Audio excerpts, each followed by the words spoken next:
Welcome into the Boston Sports Summit. I am your host, Tim Barnett, and this show is presented by the Grid Network. Welcome in.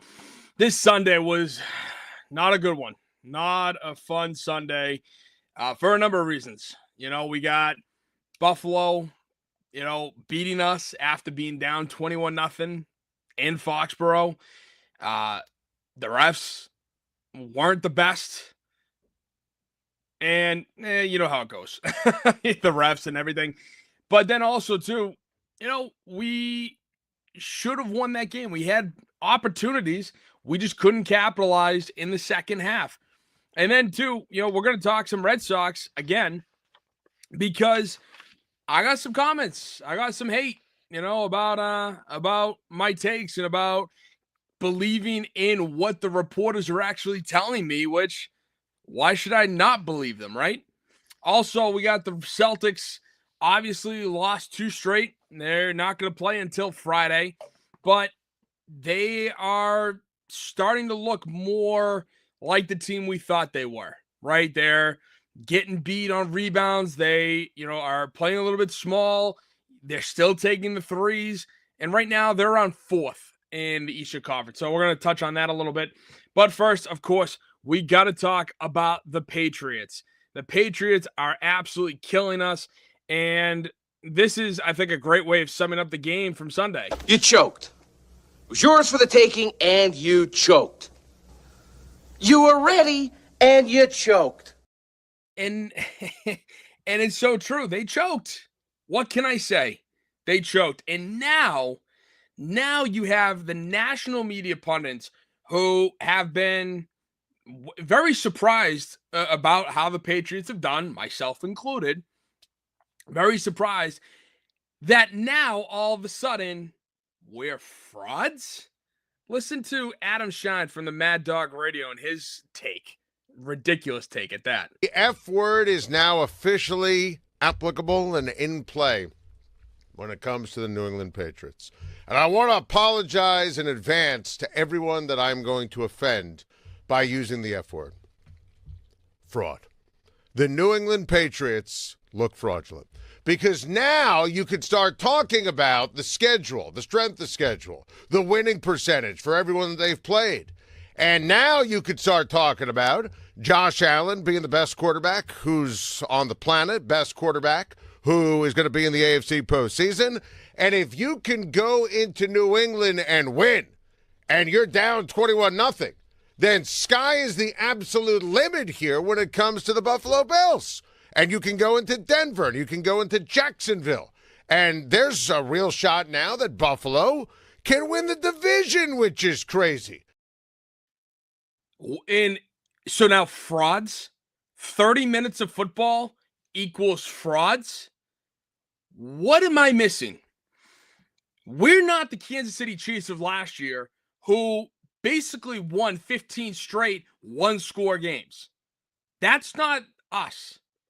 Have we played down to some teams and escaped some games with the victories after, winning by a score, and going against teams that we shouldn't? We should have kicked their ass, but we win by a handful? Yes. But we've also kicked the ass of teams that we should have kicked their ass. Carolina being one of them. So now and don't forget, we were up 21-0 in the first half, 24-7 at halftime in Foxborough. So now 30 minutes of arguably bad football with a little bit of help from the refs now means that we're frauds. This is the problem that I have with talk show, radio sometimes, is that these guys they need to come up with something. And don't get me, and listen, you can argue I do the same thing. But this idea that 30 minutes of football all of a sudden means that we're frauds is fraudulent in and of itself. Because we have won 10 straight football games in the NFL. That's no easy task, especially for a team that has been 4-13 the last 2 seasons in a row with a second-year quarterback who wasn't that great last year. who had an horrendous offensive coordinator. Did Alex Van Pelt help Drake May in his footwork and under center? Yes, that's not what I mean by offensive coordinator. I mean play calling and some of the other aspects of the OC position and how that team was playing on offense. But it just bothers me that one half of football all of a sudden means, oh, this team's trash. Nope, we can't take them seriously. The strength of schedule thing now matters. It's not like the previous 10.5 games, including the first half, means anything. Lest we forget, the Patriots were moving the ball at will against Buffalo's defense in the first half, going up 21-0 like that. And to all the Buffalo fans who want to say, yeah, well, you shouldn't have scored that first touchdown because of that booty catch. Okay. Do we get a little bit of help from one play helped us in the game from the refs? Great. Let's tally up all the plays that helped you. Not to mention, well, don't worry, we'll talk about that in a little bit. But not to mention the fact that, okay, you could argue that was or wasn't a catch, but also, where was Sean McDermott on that? He had every right to throw the challenge flag, just like Mike Vrabel did the very next drive on the Brandon Cooks almost catch.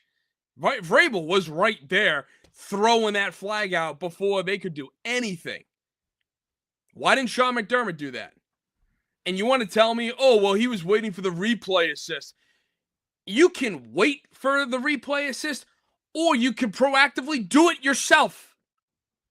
So don't use waiting as a sign of, oh, well, as a way of, as a get out of jail free card, blaming the refs when you could have thrown the challenge flag and made that replay assist go into overdrive and work for you. Now, if you want to argue with me, it wasn't a catch versus it was a catch, I don't care. The refs helped us out. You can see one of my tweets. I said, thank you to the refs, a thank you replay assist, because I was talking about the Brandon Cooks thing, but I'm not dumb. Like, I'm going to call it like it is. So that's where I kind of draw the line with that. Sean McDermott wasn't paying attention in the opening drive of the game. And the Patriots, like I said, moved the ball at will against Buffalo. So to go into the second half and to answer, not even answer his question, he doesn't even pose a question, but no, the Patriots are not frauds. Just because they had a big lead at half and they blow it in the second half doesn't mean that they're frauds, especially with what they've done in the previous 10 games. Listen, I thought this team was going to win. I thought they were going to win 35-27. Again, high-scoring game. Turns out it was 35-31 Buffalo. And it's all right because I had us losing this game back in my way too early predictions.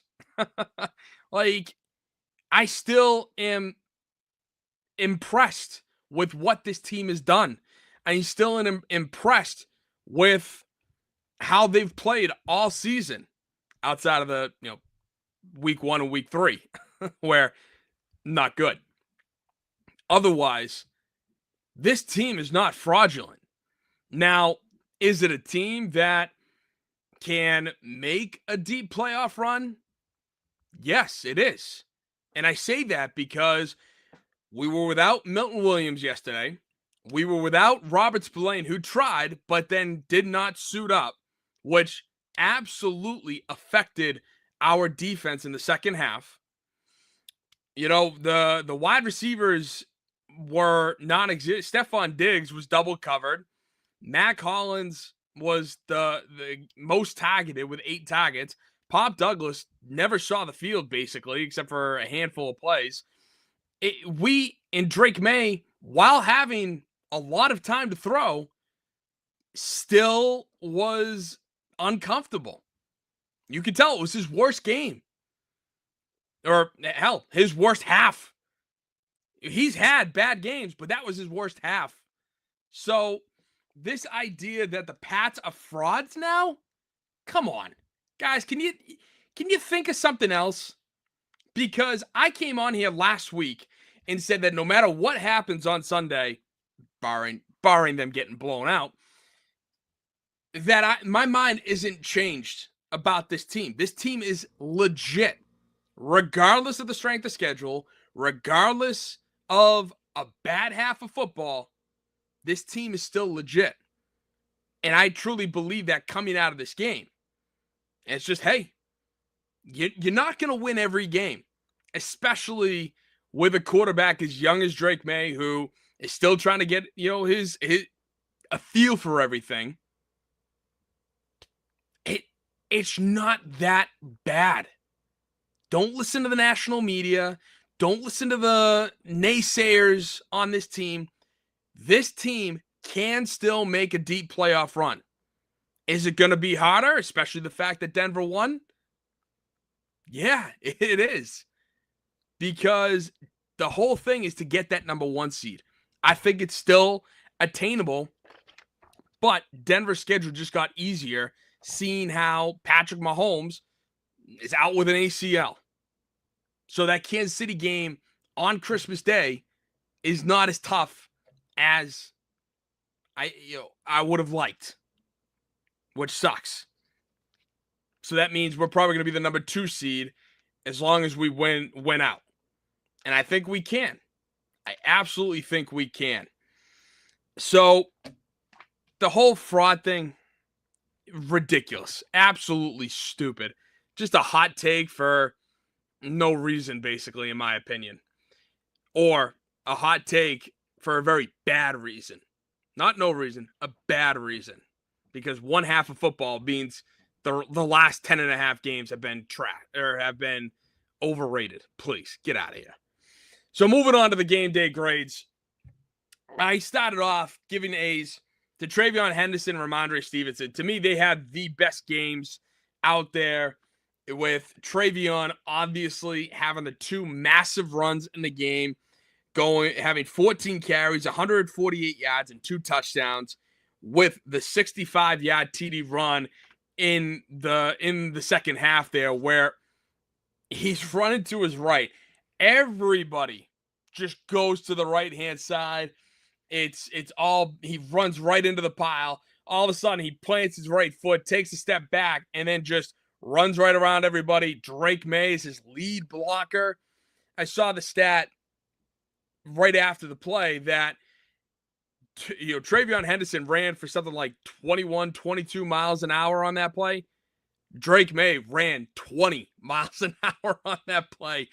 It was awesome. I was screaming my head off. And while that was phenomenal, while I was hoping that would rejuvenate everybody, unfortunately, that's not what happened. I think the fact that he did that, the fact that we couldn't, technically sustain the drive to make it a long drive, to drain the clock, and to score that touchdown, unfortunately, that kind of bit us in the ass, with the Bills getting the ball back right after. 1 play, 1 touchdown, you get the rest of the clock, Buffalo. There you go.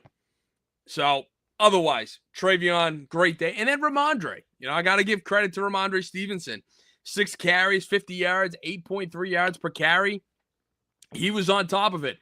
There are still times I see him swinging around with the ball in just one arm, not tucking it in. So every time he touches the ball, I'm still worried. I'm still sitting there going, hold on to that football, screaming at my television. Like, hold on to the effing football, Ramondre. So, but again, otherwise, no fumbles. He averaged 8.3 yards a carry. And it was hard because we only got the ball we only had 18 plays in the entire second half, which not ideal. Not ideal if you're looking to close this game out properly. And now, as for B's, I gave B's to Jared Wilson and Andy Borregales. Andy Borregales, perfect on the day. 1 for 1 on field goals, 4 for 4 on extra points. He did his job. So, again, to me, I was like, there you go. That's great. Love to see it. Don't need unnecessary misses from our kicker. And he's been great all season long. As for Jared Wilson, his first game back, the O-line gave May plenty of time. And Jared Wilson was one of the guys there who was a stout blocker. Like nobody got by him. And that to me was fantastic. I think Wilson, the one ding I would have on Wilson was the Milano sack late in the game where Travion Henderson takes the block. My thought was Wilson broke off that block a little too early. Had Wilson stayed on that block for another couple seconds, tops, like 2 seconds, then I think it would have allowed May to either one, escape, or two, get rid of the ball. So that to me, otherwise, Jared Wilson had a great game. I thought the O-line did a very good job today, and Drake May also had one of the largest amount of times to throw as he's had all season. So even it was just a lot of coverage sacks for May and Buffalo, which is why the Bills got home to Drake and didn't allow him to run around like what happened up in Buffalo back in week 5.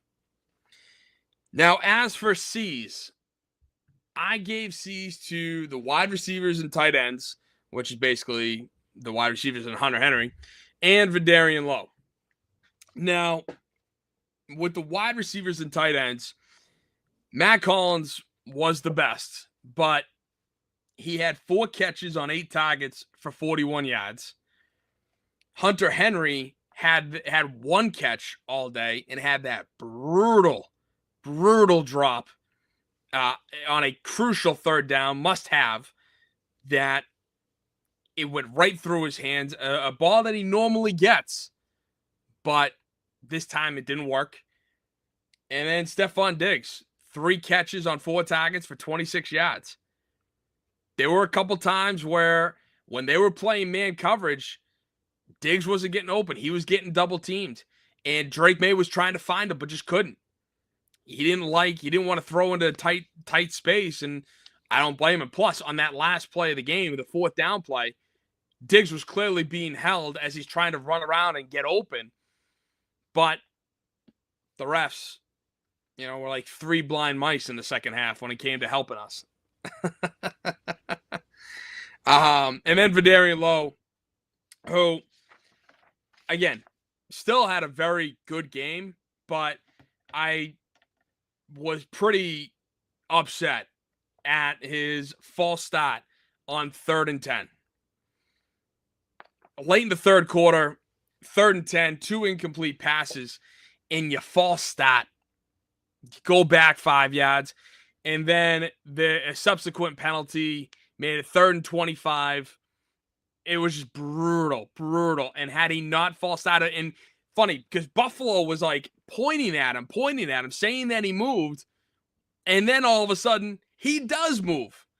It's almost like they were predicting that he was going to move, and so they were doing it, and then he did move early. And it was just like, oh, Lowe, like, what are you doing, kid? So, to me, that pissed me off, because you can't, in this type of situation, this type of scenario, that was unacceptable. You can't have that. You're the offensive line. I understand you're the furthest away from the ball on the line, but you can't have that. You need to know the snap count. You need in your home too. It's not like you're on the road where you get the fans screaming down at you. So to me, horrendous. Absolutely horrendous mistake by Lowe there. Otherwise, good game. Now, as for D's, I gave it to Drake May and Brendan Schooler. And it's interesting because, as I said earlier, Drake May has played arguably a worse game, but that second half was brutal. And the Patriots were benefiting from the run game in that first half. So May going 14 to 23 for $155, no touchdowns, and one interception, which Matt Collins was getting abused on that play. And it was third down. So first of all, should have been a PI. Second of all, it was a punt, you could argue, because it did pin Buffalo, inside their 15, inside their 10? So it was kind of like 50-50. It sucks because they missed Matt Collins' helmet getting smacked upside, him getting smacked upside the head. But also, too, it was third down. It was going to be an incomplete pass anyway. So the fact that now Buffalo gets it inside their 10, I can't complain. I'm complaining about something else, but I can't necessarily complain starting field position. One of the worst starting field positions for Buffalo all game, which I'm going to talk about in just a minute. But Drake May, 58.8 QBR, 62.8 passer rating. Not a good day. Not a good second half. So, yeah, he got a D from me. And then Brendan Schooler. Schooler, what are you doing? You have Ray Davis already starting to go down. I understand you're coming in full momentum, but he's at his own 43. Why are you trying to make anything happen out of that? Because then you get called with that stupid face mask, which put Buffalo in our 42-yard line to start. Hello? Like, Schooler is good for one of these plays every other game, every 4 games. Which you could argue it's infrequent enough. It's frequent, but infrequent enough. I don't care. This guy is not Matthew Slater. Okay, yes, did Matthew Slater get his fair share of calls? He did, but not to this extent. Schooler has just been, he's just a hustle guy, which is great. I love hustle guys. You play the game hard every single snap you're out there. And especially for Schooler, a primary special teams guy. You got to give it your all when you're out there. 100%. But by giving it your all, you commit a stupid penalty like this? Buffalo was already getting great field position. Now you just put them over the edge and basically said, here's a free touchdown for you. You're only going 42 yards. And with Josh Allen's caliber, I'm not surprised. That was wildly frustrating. And yes, Schooler did get a fistful of face mask. But then the big one, the F. Second half offense, second half defense, special team, and the refs. Talk about the refs last, obviously. Starting with second half offense. They had 18 plays for 80 yards. Third and fourth quarter, 18 plays, 80 yards. And fun fact, you eliminate that Henderson touchdown, that's 17 plays for 15 yards. Now tell me, are you going to win a game being up 3 scores at half with running only 17 plays for 15 yards? Are you going to win like that? No, you're not. So while you did see my rant on Instagram, on YouTube, I did admit we sucked in the second half. And this is what I'm saying. We sucked in the second half. We couldn't move the ball in the second half, which is why we lost while allowing Buffalo to score on 5 straight possessions. Not score touchdowns on 5 straight possessions. Is that acceptable? No, not from the second half defense.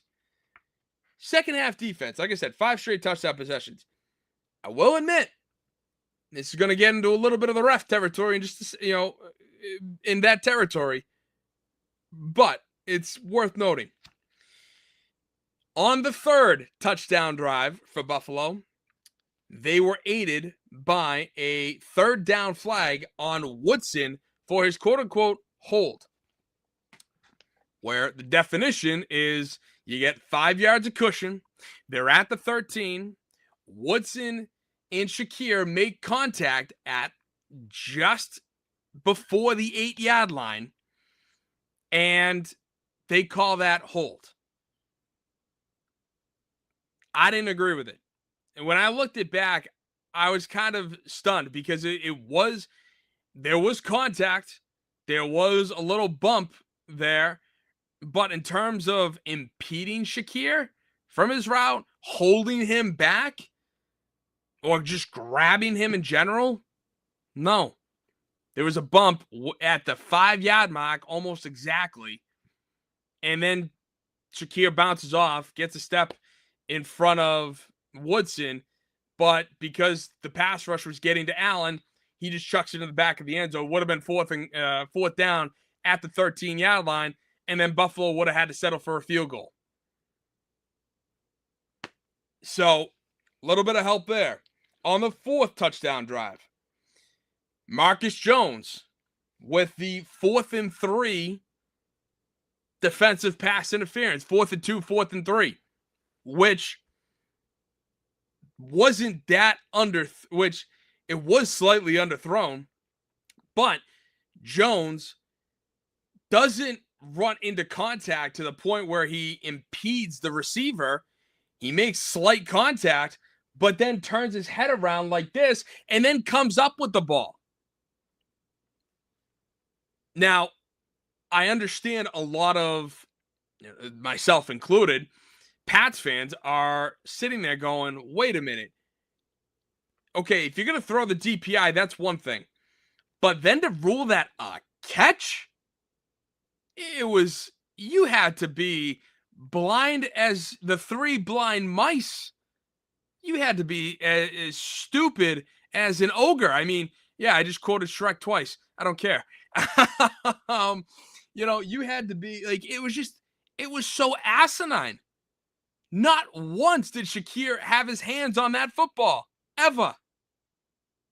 And yet, they ruled that a catch. So, at worst, it was going to be a DPI because they threw the flag, which I don't agree with. I thought that was a ticky-tack call, and they should have let it play, in which Jones should have come up with the interception. Instead, they ruled it a catch. They declined the penalty, and we're stuck there looking around going, huh? What? So, again, 4th and 3, either an interception or, that should have been intercepted, which would have given us the ball there. Unfortunately, if he dropped it, we would have had the ball at where near midfield. Either way. That was crazy. And that, of course, aided the Buffalo Bills. And then the final touchdown drive for Buffalo was the Carlton Davis, fistful of jersey.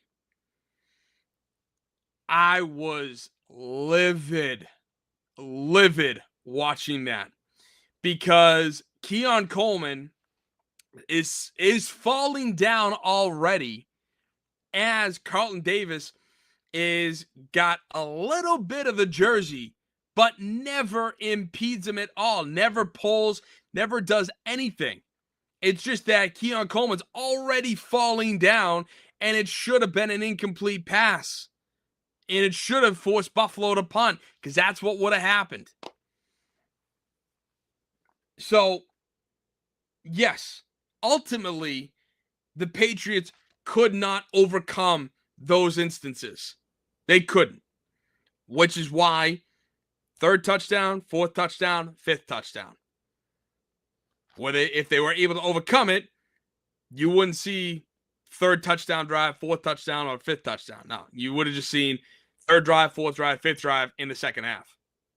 But unfortunately, the defense was shot by that point. It's like they expended everything they had in the first half and just had enough near the end of the game to get the stops, when needed to get us the ball back. But then the offense couldn't do anything, and then it was over. It was over on that last drive when it was, I think, 3rd and 1, and they ran with the fullback. If you didn't know that Buffalo was going to get that first down right there, then you were just being foolish. You were trying to convince yourself of something that was obviously going to happen, and it happened. And then they kneeled the ball. Then the special teams. That was part of the other instances there where I just didn't understand why all of a sudden our special teams has been pretty damn good. Buffalo had the ball near midfield almost every drive. Now, am I being a little hyperbolic? Sure, but it doesn't matter because they did. It was stupid just how far ahead they were with the ball in starting position. Ray Davis opening up the game, getting the ball to midfield. Then you have the Brandon School, which it didn't even matter because they were already at their own 43 to then get the 15 yards to go to our 42. Like, what happened? That to me blew my mind. Blew my mind. So our special teams, and then School is penalty, obviously, but our special teams needs fixing for Sunday's game. And then lastly, so yes, I've already talked about Marcus Jones, Carlton Davis, and the Craig Woodson holding call. But one of the things that I found interesting, which I actually just saw earlier today, was something that I have been screaming about. I have been at the forefront about for quite a while. And what I mean by that is when you start to see situations like what's going on with the refs and them throwing the flags time and time again, New Orleans was a great example. Playing those situations where they call a DPI, an OPI, on Stephon Diggs for literally nothing, then not calling the DPI on a deep shot to Diggs, which he caught, and they called the OPI there as well. It was just mind-boggling. You're sitting there going, what are we doing? How is this a call? Like, I understand the speed of the game. It's fast. You're on the field. I've been on the field. I've seen it firsthand. You're trying to make these judgment calls. But you also have the ability to pick the flags up when you're talking to your friends and the officials and everything. But that's not what they want to do. No, that's not. Because I've been saying that these guys, when you start to see flag after flag after flag after flag, it's not because they're policing the game or they're making the right calls. They just want to get on TV. And the funny part is, here's Puka Nacua saying exactly that on a live stream just the other day. Take a listen. It's a little bit tough to hear, but it was it's kind of interesting. Take a listen. 100%. I'm like, they had yes, the refs are the worst because they're just, some of the rules aren't, and like these guys are lawyers and like they want to be on TV too, bro. Like the game, you don't think he's texting his friends in the group chat like, yo, you guys just saw me Sunday Night Football? Like that was no way. Like that wasn't PI, like, but I called it. I was like, seriously, they do that? I mean, these guys are normal human beings too, bro. Like these guys. Now, of course, it's all alleged. It's one of those things that unless you subpoena their phone records and everything like that, you can't necessarily prove. But it just goes to show when you have guys like Tim Donaghy come out. Now, it's hard to believe him in a sense because he is a gambler. But the refs absolutely can play a crucial part. And this is what bothers me when I have the conversations about the Chiefs in the past when it came to the refs, because people love to misinterpret my complaint with how you're not playing the Kansas City Chiefs, you're playing the Kansas City Chiefs and the refs. It's not because the Chiefs get every call. No, they don't. It's that in the exact moment at the right time, a key third down, a key possession, the refs are going to throw the flag or not throw the flag, depending on if it's going to benefit Kansas City. And there have been times where it's just so blatantly obvious. Again, I go back to the Super Bowl from a few years ago where Kansas City walked in with the most or second most offensive holding calls in the league. And yet they didn't, and this against San Francisco, and yet they didn't commit a single offensive holding call in that Super Bowl. Of course they did. There's a great still shot of Joey Bosa having his head plastered over the arm, I think, of Jawan Taylor, and being like thrown back like this because Jawan Taylor can't hold him back. So he's, grabbing him and forcing him. And, obviously he has the elbow to the throat or forearm to the throat. But it was blatant as day that that's a hold 10 times out of 10. And yet there was no flag on that play. And with this game, I thought there was some real ticky-tack calls. Chris Hogan was on a Patriots podcast just the other day complaining about the referees, saying that it absolutely influenced the game. And I think both Chris and I think we all will absolutely agree with the fact that at the end of the day, the referees were not the reason why the Patriots lost. As I just said to you, 5 straight second half touchdowns for the Bills. 5 straight. 18 plays for 80 yards. You get rid of the Travion Henderson run. That's 17 plays for 15 yards. That right there is prime reasoning why we lost this game. Why we blew a 21-0, 24-7 lead. I am not hiding that fact. But were there ticky-tack calls and the Mac Hollins missed call that helped Buffalo? Not to mention the Deion Dawkins, play where Deion Dawkins falls on top of Harold Landry. Or not Harold Landry, Caleb Von Chason. And you have J.J. Watt trying to sit there and explain that, that's not a hold. And trust me, as a defensive end, I get it. Like, he brought him to the ground. Deion Dawkins brought him to the ground. Like, what more do you need? Anyone else, that's being called a hold. But for some reason, for Buffalo, it wasn't. And I'm not Mike Vrabel where I'm going to sit there and say that they didn't get a holding call, because on one of the touchdown actually to Dawson Knox in the back of the end zone, the very play before that, they did throw a hold on Buffalo.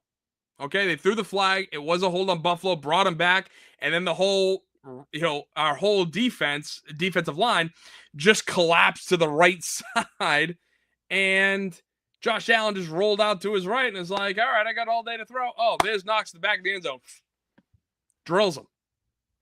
So, and again, I don't throw that Puka Nacua thing out there just to, add it to the fuel that's why, New England lost this game.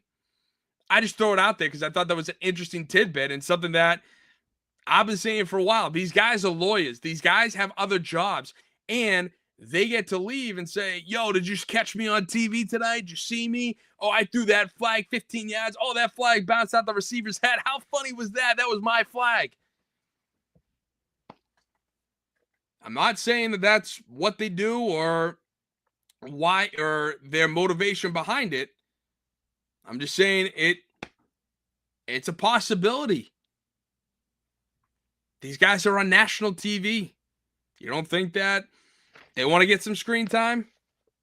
Not always, but sometimes. So of course now that's probably going to get clipped and people are going to think, "Oh yeah, you're just there blaming the refs. It's all the refs' fault." No, it's not. Of course not. I'm not that dumb. But I thought these flags were ticky-tack and I thought it helped Buffalo. Shocking, right? I'm a Patriots fan, damn it. All right, so moving on now. We got a big Sunday night game going against the Baltimore Ravens. 11-3 Patriots walking into M&T Bank Stadium for Sunday Night Football against our hated Ravens. Now, I don't like the Ravens this year. I don't. And I don't mean that from the standpoint like I hate them, they suck, blah, blah, blah. No. I don't like them because I think they are overrated. And this isn't the same Lamar Jackson that we've seen over the last couple of years.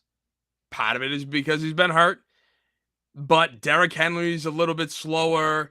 Lamar Jackson isn't completing the passes like he usually does. Mark Andrews is non-existent for some of these games.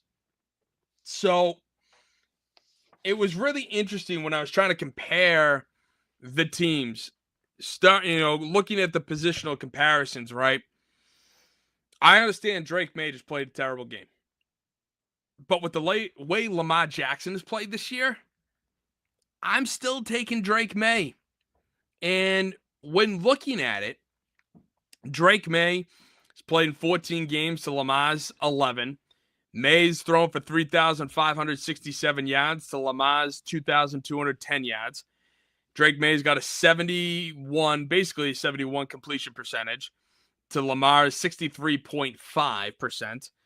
May has thrown for 23 touchdowns, 7 picks to Lamar's 18 touchdowns and 6 picks. Drake May's got a passer rate of 109.1 to Lamar's 101.4. And May's got a QBR of 71.2 to Jackson's 60.1. So while the passer ratings are almost comparable, I still look at this and has not been the same guy. I believe that if you can keep Lamar in the pocket and not allow him to scramble, make sure that he is trying to throw the ball and getting into passing situations, meaning not allowing Derrick Henry to run all over you, I think you can win this game. Now, looking at the rest of the positional comparisons, I don't care if Derrick Henry's a little bit slower this year. I still think that he's better than our guys. Him alone, I would take over Ramondre Stevens and Travion Henderson. Nothing against our guys, but it just is how it is. Then as for wide receivers, I still like our guys, even though they had a tough time against Buffalo this week. The tight end position was a little interesting for me because as I'm looking at it, Mark Andrews has had great seasons in the past, but over the last, 2 years, maybe 3, Isaiah Likely's kind of come on as more of the security blanket for Lamar, which has put Mark Andrews in oblivion. He is nowhere to be found. He is in purgatory in Baltimore right now. And part of it is because he's been hurt, but also part of it is just because Lamar's not targeting him enough. He's not getting the targets that he used to. He's not the security blanket that Lamar used to go to all the time. But with Hunter Henry, okay, he had the bad drop. But I would still take Hunter Henry and Austin Hooper over Mark Andrews and Isaiah Likely. I just would.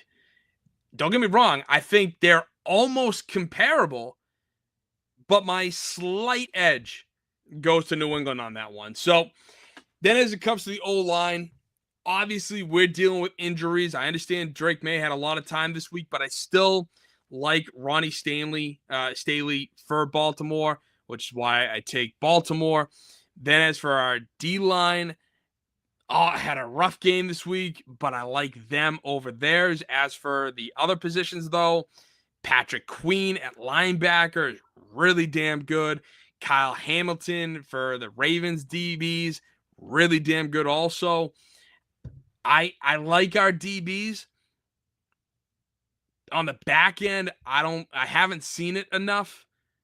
Craig Woodson, terrible situation to put yourself in on that holding call, as I mentioned earlier.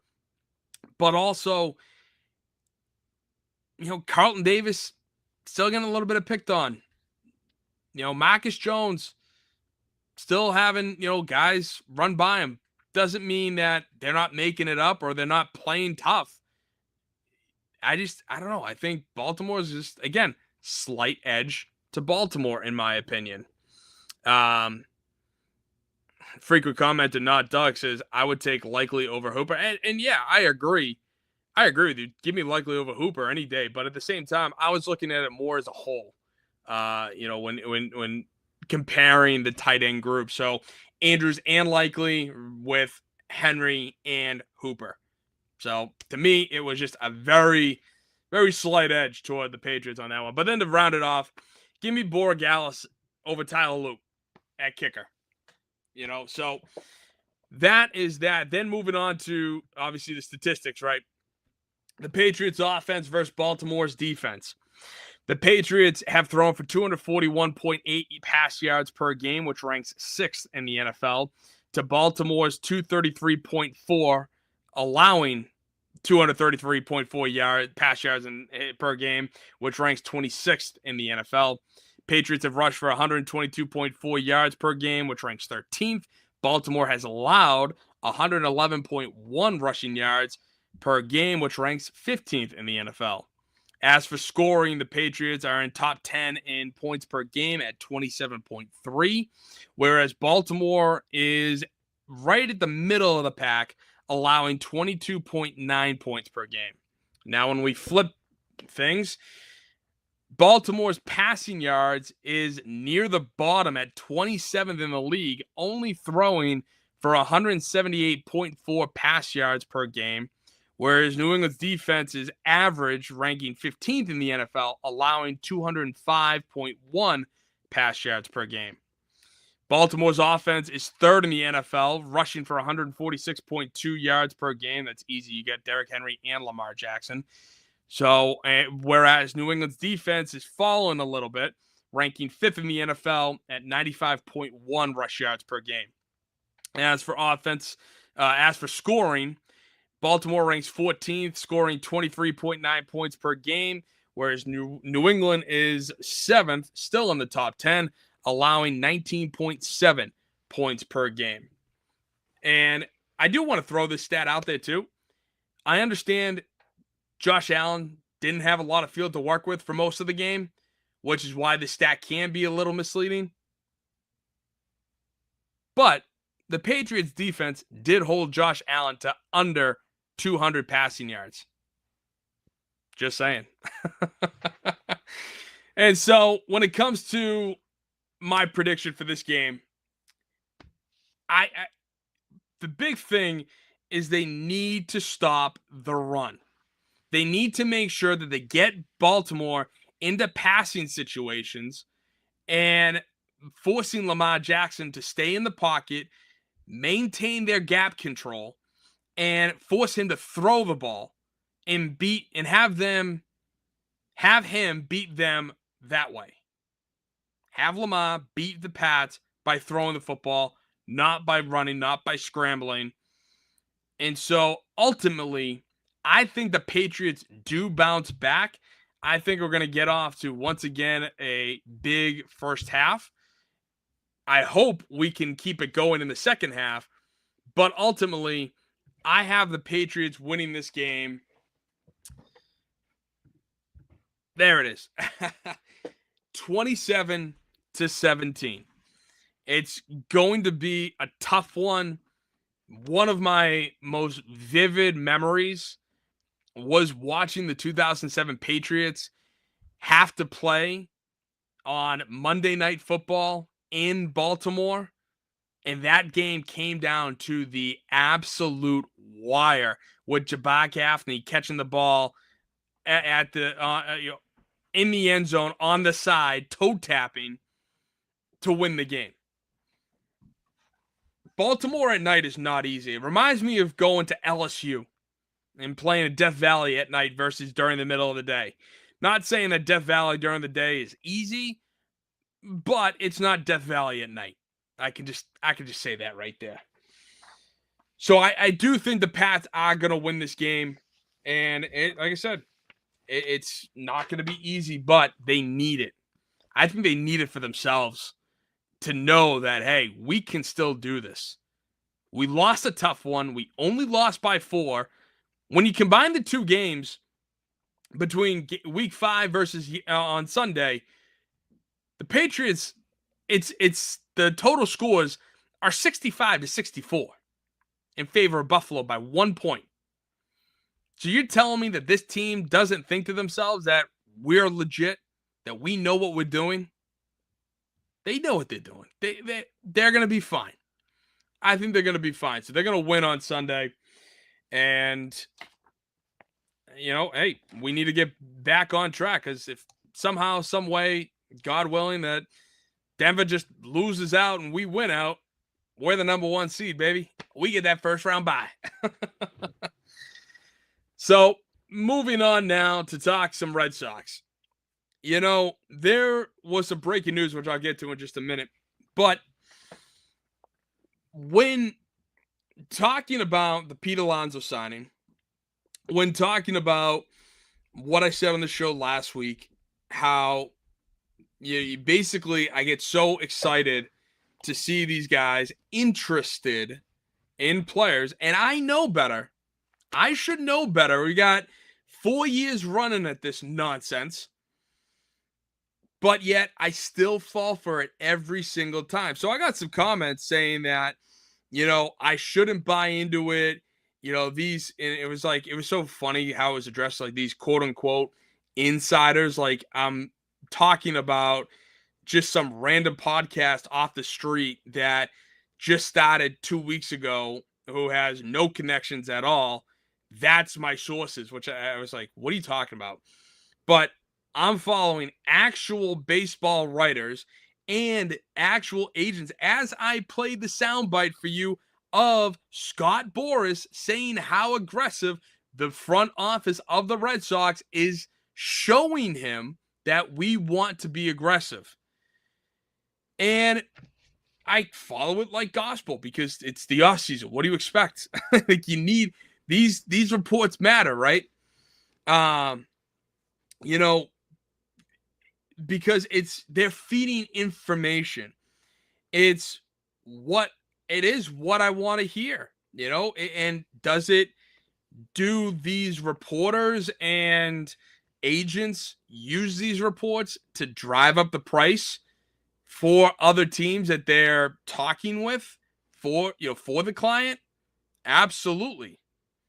So my question to you is, well, why? Why are the Red Sox feigning interest? And by feigning, I mean, one, they're in, but they don't make a contract offer, or they're in and they absolutely lowball the guy because that's what the freaking computer model tells them to do.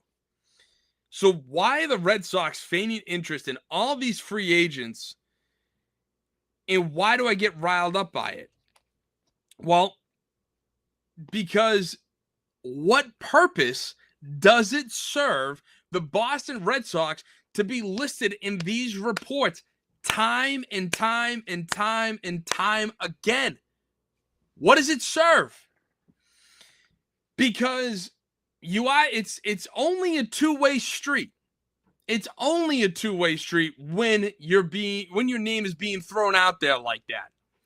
One, it's great PR because you're actively pursuing, you're doing whatever it takes, you're throwing whatever contract years and money at the player to go get him, and they sign, and everybody's happy, myself included. It's like, yes, we got our guy. We got our plan A. We got our power bat. We got our number 2 starting pitcher, whoever the hell it is. Okay? So it's either that, it's great PR, or the optics are horrendous, which is what it's been the last 4 years. They look absolutely moronic by having their name be floated out time and time and time and time and time and time again with all these different free agents, all these top players, but then don't make an offer or come in so laughably low that you just look so stupid, like you don't even know what you're doing. And that, to me, is what bothers me, because there's no middle ground. Now, there are some nerds out there. There are some analytic nerds who hear that the computer model says for Pete Alonso, 3/85 with a 4th year that goes up $30 million. And they're like, okay, that's a good move. And he just went for the ridiculous offer. You do have that sliver of Red Sox fans who believe in that garbage. But to the real fans who look at it as being cheap, that is where it's mind-boggling that you can sit here year after year, time after time, and spew the same freaking nonsense and deliver this exact same thing. It's like you don't learn. Don't you learn from these mistakes? Apparently not, because you're robots. You're robots who don't do anything except just type in on their computers, type in the stupid things. And the funny part is, you are now being associated with one of the worst teams in baseball, the Colorado Rockies. And I was associating you with the Rockies last year because you were committing errors at a ridiculous rate. And the Rockies, who were the worst team in baseball, were second and you were first in errors. But now you're being associated with them again because you two are the only teams in baseball who haven't signed a free agent. And why is that? Colorado, I don't care about. It's simple. You're cheap. And so the funny thing today is the breaking news I alluded to earlier was that now the Fenway Sports Group is selling the Pittsburgh Steelers. And frequent commenter Not Doug mentioning that himself. Fenway Sports Group is selling the Penguins, I heard today. Yeah, for $1.7 billion. Buying them for right around $875 to then up it to 1.7. Hey, tip of the cap to you. You got more than what you bought for, so you're selling off high, right? The funny thing is, you have the Devers money that was freed up because you got San Francisco to give you a bunch of bums who can't ever play in the majors. They can't ever play in the big show. They suck. And so all that money got freed up because now San Francisco's taking on Rafael Devers' deal, which you did tell me that you can't necessarily spend at the trade deadline, but you can spend in the offseason. So that's some money. Then now you got $1.7 billion from this Penguins deal. Now you're going to go sign Bregman. You're going to sign Bichette, right? You're going to go get Tariq Skubal and give him whatever money that he wants, right? Right? If you believe that the Fenway Sports Group is going to spend any of that Devers money, is going to spend, and this, by the way, this is what I was saying the minute they made that deal. The minute they made that deal, I was saying that don't believe they're going to spend this money, okay? Now you think they're going to spend any of that $1.7 billion on the Boston Red Sox going out and getting the players necessary to make this a legit contending team? You just clearly haven't learned. You're clearly not paying attention. And I'm not saying you necessarily. I'm just saying out loud because it's not gonna happen. That $313.5 million that was supposed to get paid out over 10 years to Rafael Devers and this $1.7 billion is all gonna be used to either start, fund, or buy an NBA team out in Vegas. LeBron, who I do want to mention later, LeBron's career is coming to an end. It's not hard to see. And I was livid when he bought into the Fenway Sports Group because he shouldn't. He should not be a part of this group, but John Henry doesn't care. You know, John Henry doesn't, he just sees money and is all about the greed. You know, they say money is the root of all evil, which I disagree with.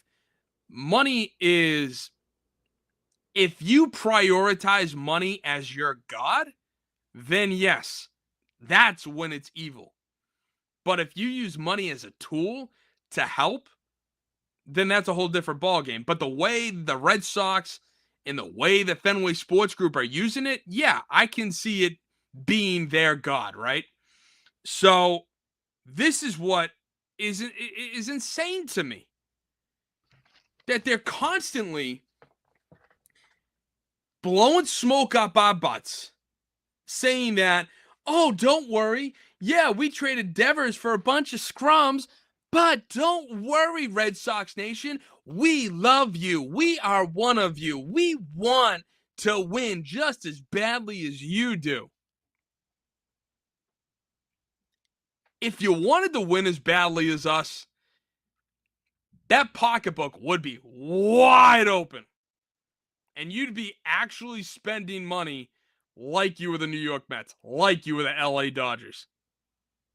So, spare me on you're one of us. And the funny part is, Alex Bregman is now being rumored to Arizona. Arizona is a team that is sliding right in there. And the Red Sox have been at talks with Arizona for a while, which nothing is close to being done, which thank God, but nothing is close to being done for second baseman Ketel Marte, who is an interesting character. Ketel Marte, because there have been numerous reports about him where the other players in Arizona have felt like Marte didn't want to be in the lineup when they needed him to help them win games and to help them make the playoff run. Interesting. Manager Torey Lovullo reported was scared to punish him because Marte was known to sulk and get upset and he would have sat out longer. You know, stuff like that. I don't know about you, but does that sound familiar? Is there a guy who was on this team who was smashing home runs, who was a modern day Yankee killer? Oh, that's right. You already had that guy in Rafael Devers. And yet, he's out in San Francisco. Why? Because he hurt Craig Breslow's ego? Because he hurt John Henry's ego?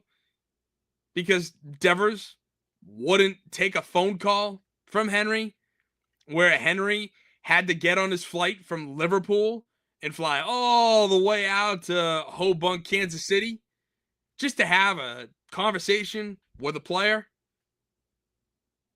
No. It wasn't about his attitude. It wasn't about him disrespecting the front office and ownership, which, by the way, I was fully in favor of. The way they treated him, absolutely. Otherwise, no. It was because of his money, his contract. And so now the Red Sox want to bring in a guy who acts the same way as Devers and thinks that's the smart thing to do? Oh, wait a minute. It all makes sense now. Why? Because Ketel Marte has 6 years remaining on his contract, and his average annual salary is $19 million. Where Rafael Devers, his average annual salary is, as I said, slightly cheaper than Kyle Schwarber and Pete Alonso, but it's still $29 million a year for another 8 years. That's why they're interested. They couldn't care less about his freaking attitude. All they care about is getting Devers money off our books and bringing in cheap money. That's it. Ketel Marte signed a cheap deal, a team-friendly deal. That's all the Red Sox want. And the funny part is, now the reports are being out there where Marcelo Meyer is one of the guys who could be shipped for Marte. Who, Ketel Marte, is also, he's in his 30s. Okay? Marte is not young at all. Yet, Marcelo Meyer is 23. He's young. He's a kid. Yes, he's been injured. Marte's 32. Meyer has been hurt. But when you watch him play, man, he is good. There's a reason why this kid was the number 4 overall pick, highest pick in Red Sox history. And they want to get rid of Meyer? Why? Oh, that's right. Because Christian Campbell took the deal. Roman Anthony took the deal. Meyer still has yet to take a team-friendly deal.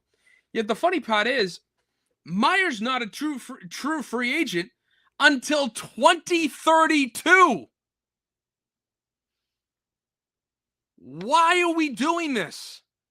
Why are we shipping off young talent for a 32-year-old second baseman who still has 6 more years left on his deal? Who's going to be playing until he's 38? Oh, I thought we didn't like those contracts, Craig Breslow. I thought we didn't want to sign long-term deals with guys.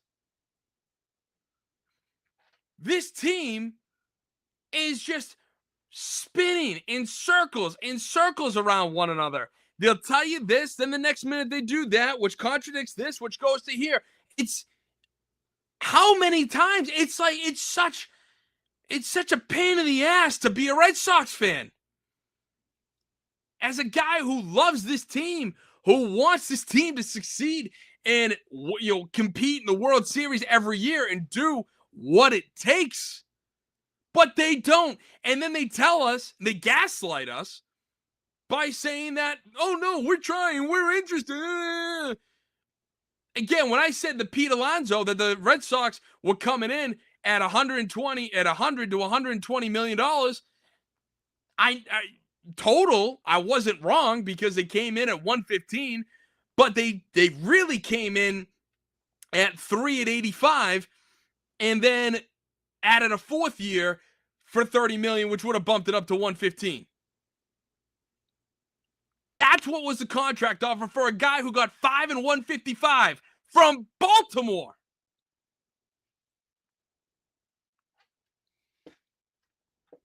Now they want to sell off the prospects that they've been begging us to wait for years.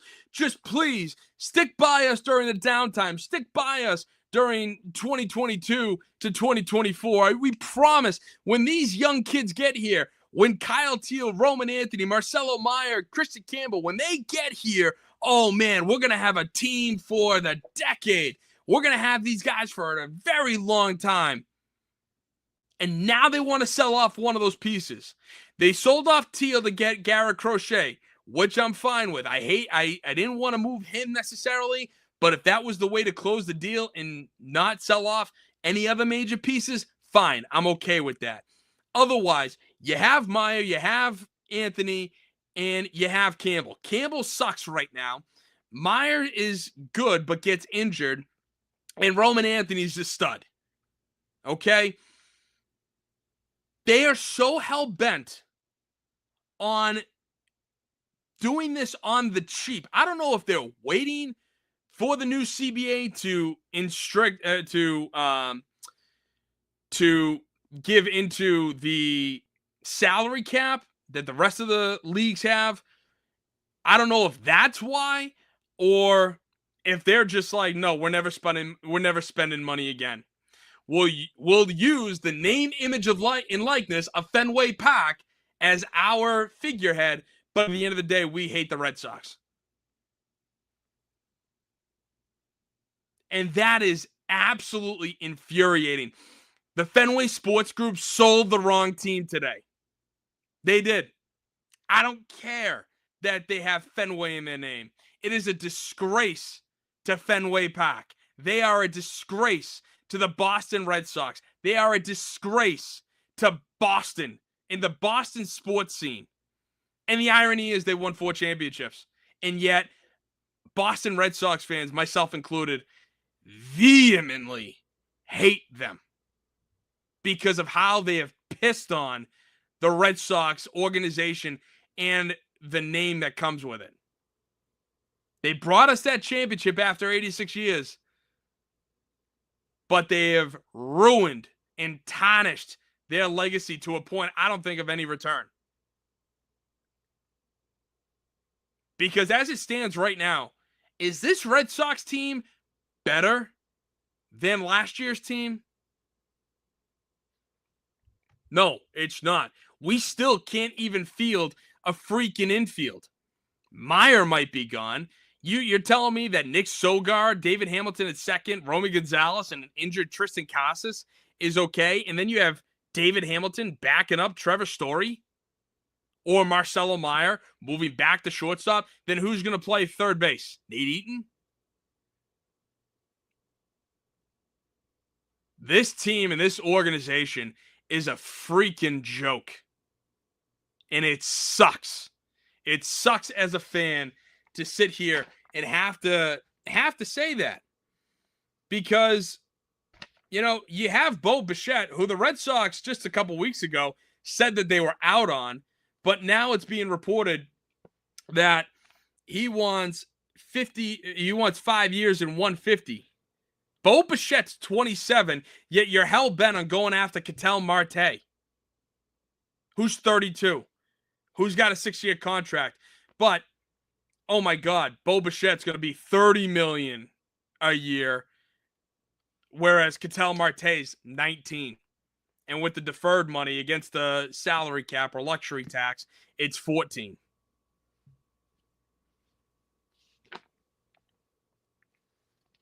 I mean,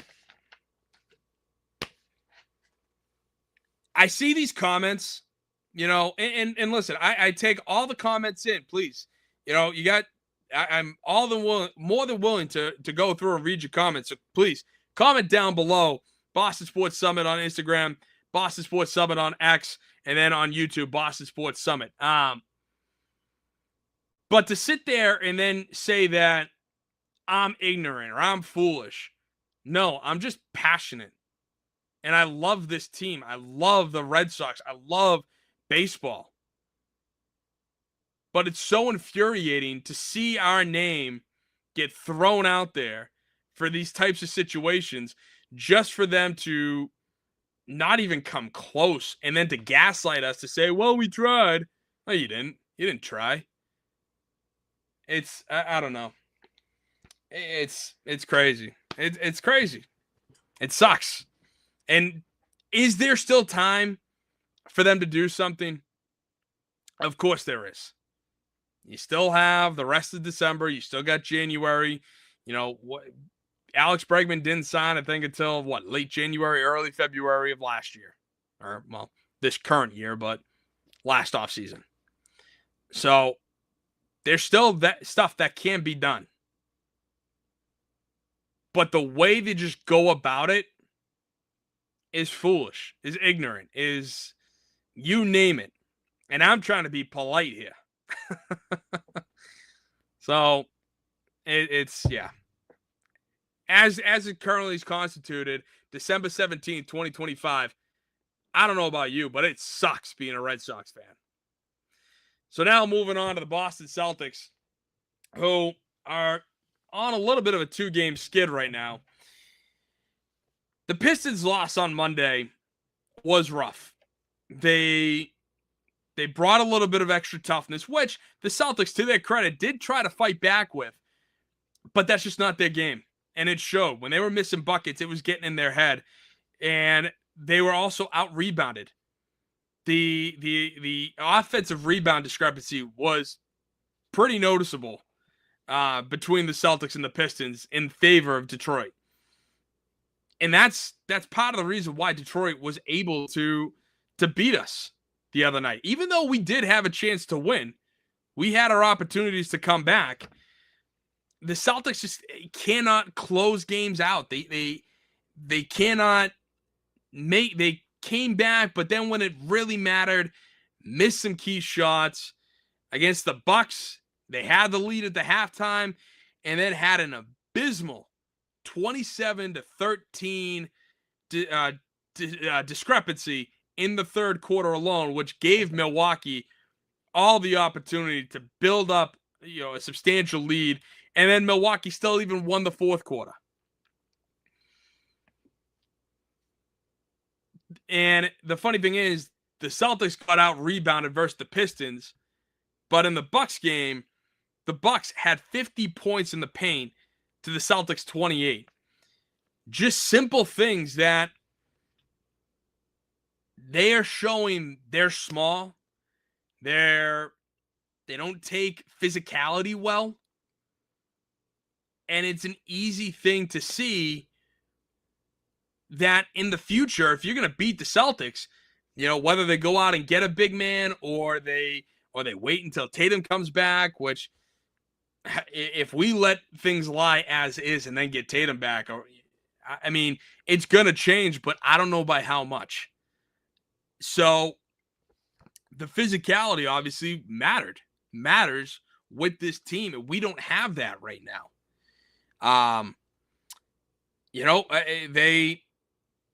Granted, the Celtics were able to get 38 points in the paint to the Pistons 42, but our bench scoring was non-existent. We had 14 bench points to their 47. Our bench guys couldn't buy a shot if they wanted to, if they had the money. They couldn't. 14 to 47, not 14 of 47, 14 bench points for the Celtics to the Pistons 47. The Pistons beat you top to bottom. It wasn't just the starting five. It wasn't just Cade Cunningham, who had a great game. But yeah, it was crazy. And now the Celtics are, they're sitting at tied for fourth in the Eastern Conference at 15-11. We're 6 games behind the Pistons, who are the number 1 seed. And I think we're only 2 games behind, or 4 games behind the Knicks, who are sitting in the 2nd seed. The Eastern Conference is still right there, but it is mid-December. And the Celtics are going to get a big test on Friday, because even though we're playing the number 9 seed Miami Heat, we're tied for 4th. They're in the 9th seed. They're only 1 game behind you. And that's going to be an interesting game to watch.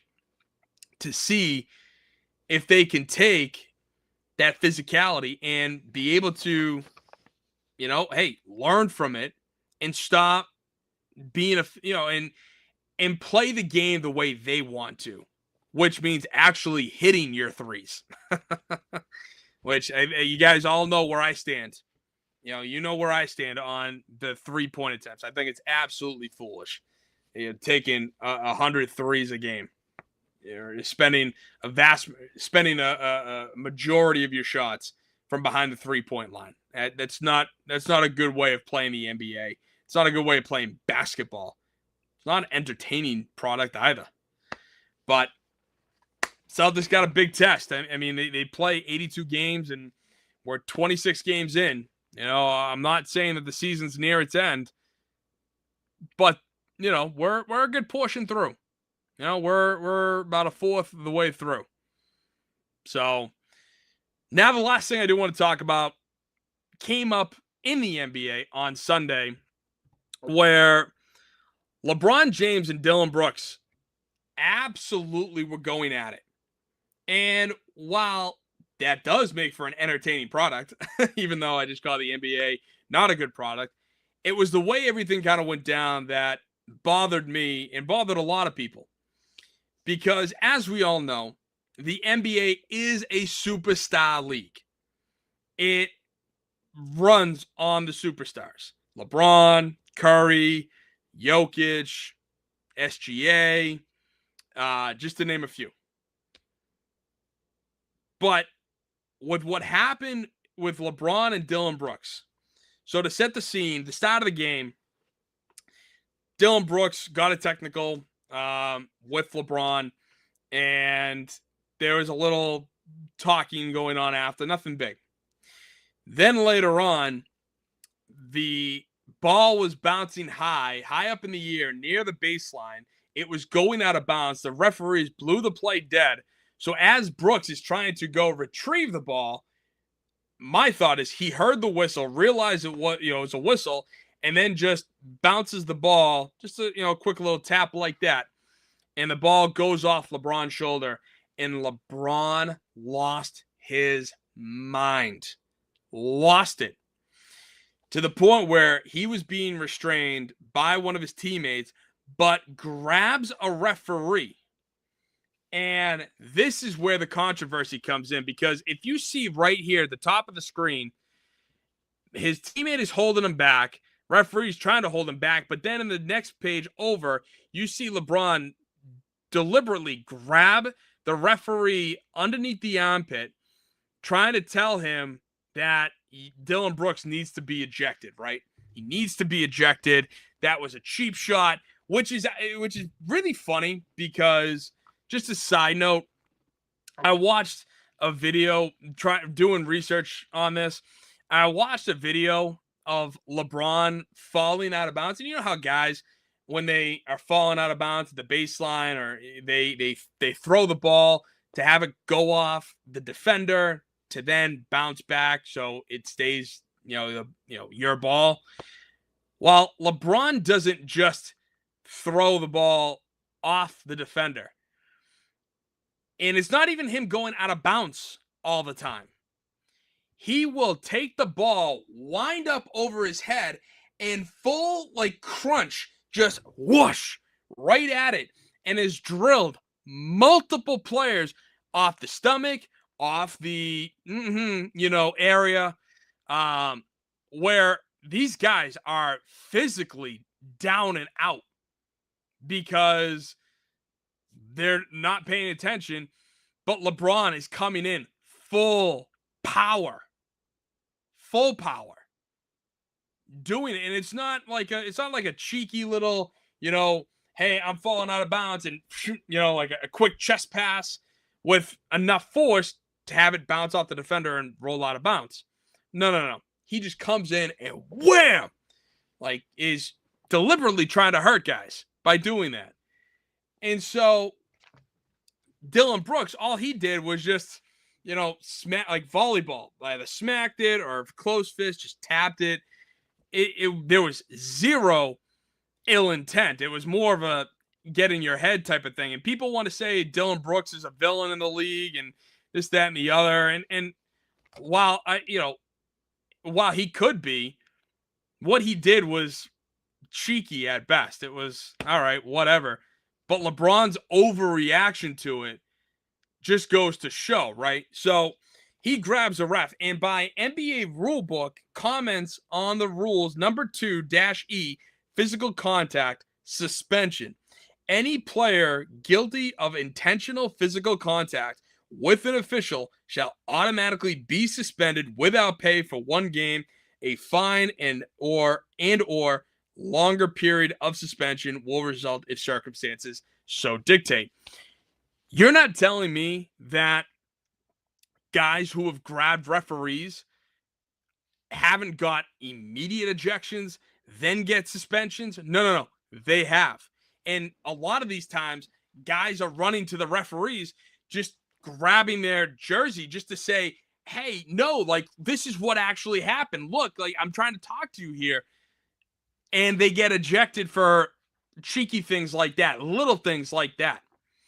Yet LeBron physically grabs right underneath the armpit, pulls in to scream at the ref to say, get Dylan Brooks out of the game. And to me, that's insane.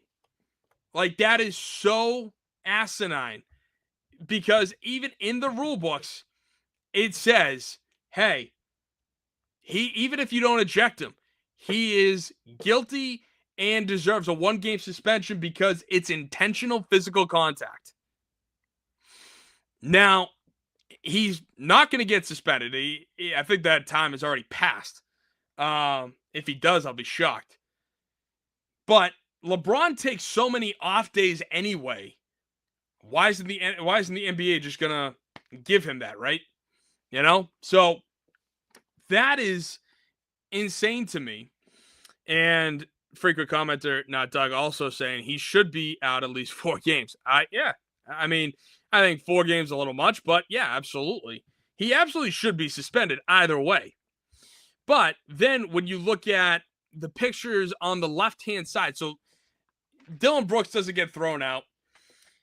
Dylan Brooks already has a technical. And I think LeBron got hit with a tech here, but later on, Dylan Brooks hits the go-ahead 3 to go up by 1.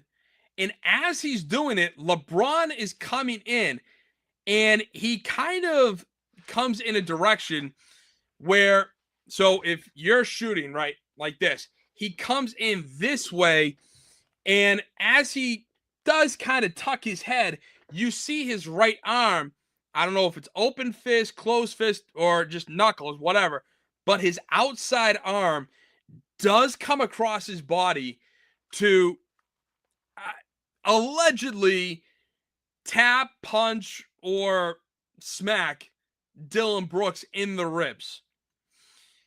And when you look at the left-hand side, if you can somehow zoom in, you can see that white armband going across his body, which it's funny that he's using his outside arm, not the arm that's closest to Brooks.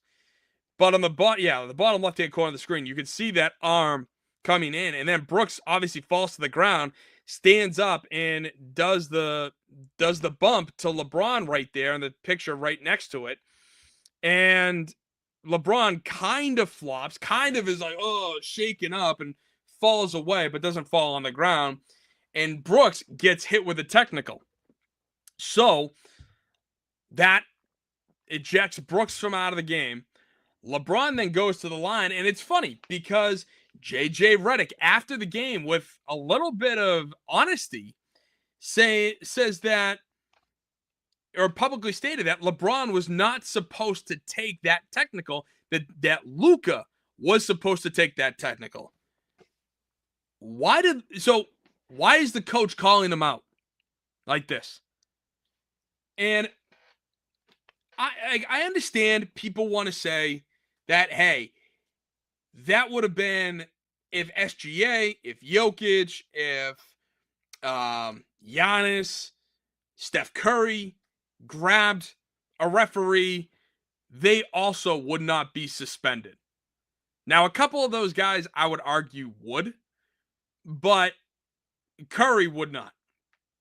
It's just the matter of fact that, yeah, do I already have a bias against LeBron and his antics and his softness and his babiness? Absolutely, I do. I've never hid that on the show, and I never intend to hide it.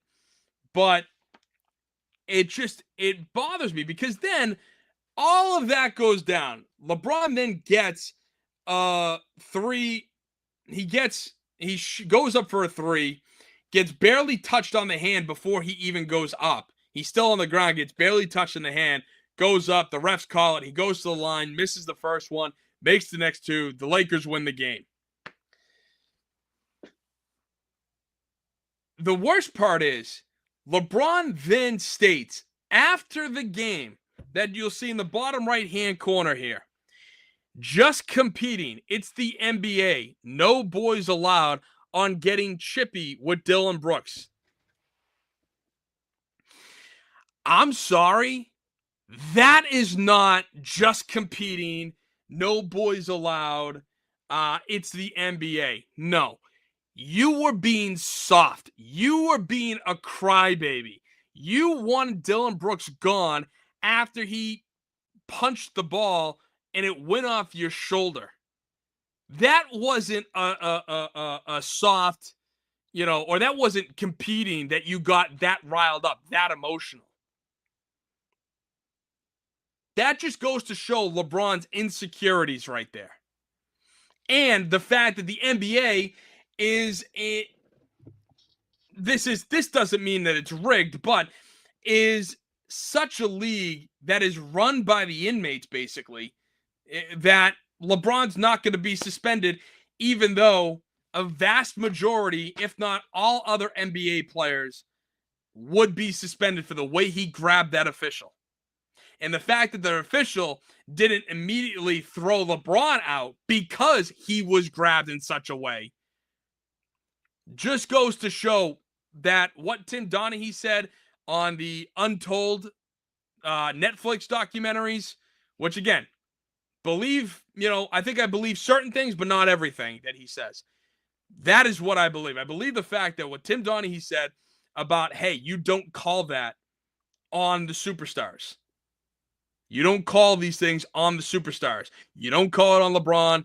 You didn't call it on Michael, but I'm not bringing Michael into this picture, but he's in the documentary, he's talking about a time he called a travel on Michael and blah, blah, blah, blah, blah, the whole night. You know what I'm saying? But you don't call it on LeBron. You don't call it on Curry. You don't call it on SGA, X, Y, and Z, right? Other these top-tier superstars. I wouldn't be shocked if Jason Tatum did that. He'd get ejected and suspended. And yet, Tatum is arguably one of the top 5 players in the league right now. And I know he's hurt, but you get my point.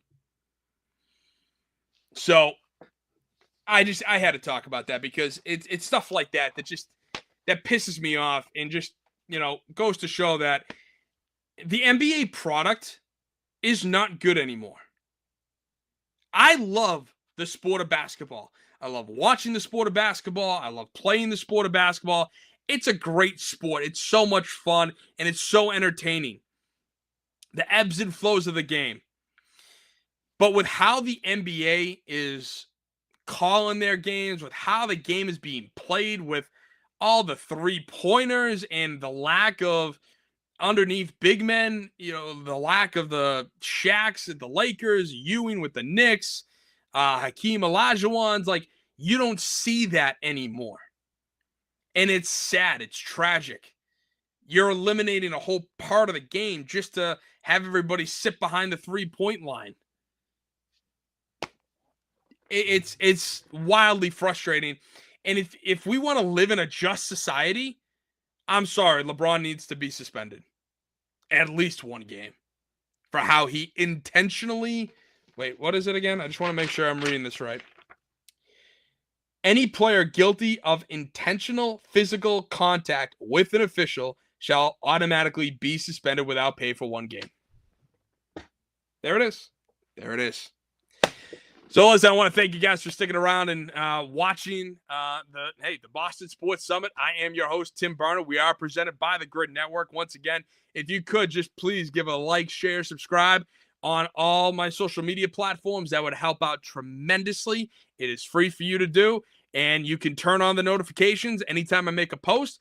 Otherwise, you can turn the notifications off and just, if you wouldn't mind, even just hitting subscribe, turn notifications off. That would be great too. So all my social medias are right here on Instagram, Boston Sports Summit, on X, Boston Sports Summit, BOS Sports Summit, and then YouTube, Boston Sports Summit. Also, don't forget to give the Grid Network a follow, a like, share, and watch their content as well. Bunch of great guys talking sports, and it's a lot of fun. It's a good group of guys. So give them a follow as well. I appreciate it. Once again, for the Boston Sports Summit, I am your host, Tim Barnard, and we are presented by the Grid Network. So have a great rest of your day. Have a great rest of your week. God bless. And also, there will be no show next week. It is Christmas Eve, and probably, maybe, depending on the news, how and that goes, maybe no show the week after because that is New Year's Eve. Otherwise, thank you guys so much. God bless, and Merry Christmas. Happy Hanukkah. Thank you.